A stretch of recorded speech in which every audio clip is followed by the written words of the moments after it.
ज्यांनी आरक्षण देऊ हे शिवाजी महाराजांची शपथ घेऊन सांगितलं होतं.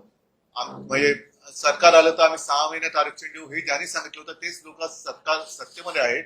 हा प्रश्न तुम्ही त्यांना विचारला पाहिजे.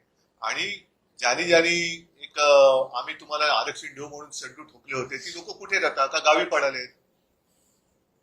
का नुसती दर्शने घेत चाललेले आहेत? एवढा जनता जनार्दन मुंबईत आल्यानंतर त्यांना सामोरे जाणार. नुसतं घरोघरी काय फिरतायत सगळी? ते इतके वर्ष म्हणजे 2.5 वर्ष का होईना मुख्यमंत्री होते, आता 1 वर्षभर उपमुख्यमंत्री आहेत.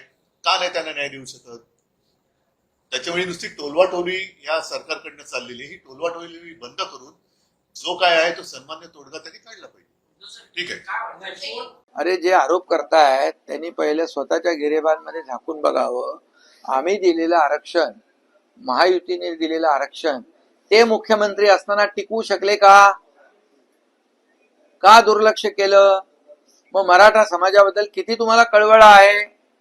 किती तुमची भूमिका दुटप्पी आहे? मराठा समाजाचं आंदोलन लाखांचं झालं त्यावेळेस कोणी टीका केली होती सामन्यामधून? कोणी टिंगल केली होती? आणि म्हणून त्यांना तर बोलायचा नैतिक अधिकारच नाहीये. त्यांनी तर ते आरक्षण टिकवलं नाही जे देवेंद्र फडणवीस साहेबांच्या काळात दिलं गेलं होतं. आणि त्यानंतर ते आरक्षण रद्द झालं. मी मुख्यमंत्री झाल्यानंतर महायुतीने आम्ही पुन्हा 10% आरक्षण दिलेलं आहे. जे आम्ही बोलतोय ते करून दाखवतो. बोलायची पण हिंमत दाखवतात का ते?